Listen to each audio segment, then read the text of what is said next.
കുവൈറ്റിൽ നഴ്സുമാരായ മലയാളി ദമ്പതികളുടെ ദുരൂഹ മരണത്തിൽ നടുക്കം മാറാതെ കുടുംബം. ഇരുവർക്കും എന്താണ് സംഭവിച്ചതെന്ന് അറിയില്ലെന്ന് മരിച്ച സൂരജിന്റെ ബന്ധുക്കൾ 24-നോട് പറഞ്ഞു. ഇരുവരും തമ്മിൽ മറ്റു പ്രശ്നങ്ങളൊന്നും ഉണ്ടായിരുന്നില്ലെന്നും ബന്ധുക്കൾ പറഞ്ഞു.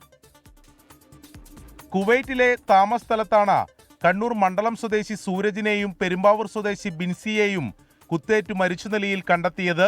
തർക്കത്തിനിടെ ഇരുവരും പരസ്പരം കുത്തിയെന്നാണ് പ്രാഥമികമായി പുറത്തുവന്ന വിവരം. എന്നാൽ സൂരജും ബിൻസിയും തമ്മിൽ യാതൊരു പ്രശ്നവും ഉണ്ടായിരുന്നില്ലെന്നാണ് ബന്ധുക്കൾ പറയുന്നത്. നല്ല സ്നേഹത്തിൽ കഴിഞ്ഞിരുന്ന കുടുംബമാണ്. ഞങ്ങൾക്ക് ഏറ്റവും പ്രിയപ്പെട്ട പിള്ളേരായിരുന്നു. ഞായറാഴ്ച തിങ്കളാഴ്ചത്തേക്ക് വരാൻ സാധ്യതയുണ്ട് എന്നാണ് പറഞ്ഞത്. അവർ അറിയിക്കും, അതിനനുസരിച്ച് ഇവിടുത്തെ ക്രമീകരണങ്ങൾ നടത്തും. ഒന്നുമില്ല, സാമ്പത്തികം യാതൊരു കുഴപ്പമില്ല, നല്ല രീതിയിൽ കഴിയുന്നതാണ്. ഈസ്റ്റർ അവധി കഴിഞ്ഞ് ഒരാഴ്ച മുമ്പാണ് ഇരുവരും കുവൈറ്റിലേക്ക് മടങ്ങിയത്. മക്കളെയും കൂട്ടി ഓസ്ട്രേലിയയിലേക്ക് ജോലി മാറാനുള്ള തയ്യാറെടുപ്പിലുമായിരുന്നു. മിക്കവാറും എല്ലാ ദിവസവും വിളിക്കാറുണ്ട്.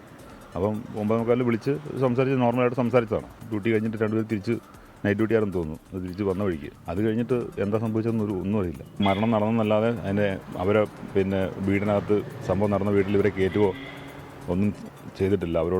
അവരെ ബോഡി കാണിച്ചിട്ടില്ല. അതുകൊണ്ട് അവർക്ക് ഇന്നലെ ഞങ്ങൾ കിട്ടിയ ഇൻഫർമേഷൻ വരെ അവർക്ക് അതിനെപ്പറ്റി വ്യക്തമായിട്ടൊന്നും അറിയത്തില്ല. പോലീസ് ക്ലിയറായിട്ടൊന്നും പറയുന്നുമില്ല അവരോട്.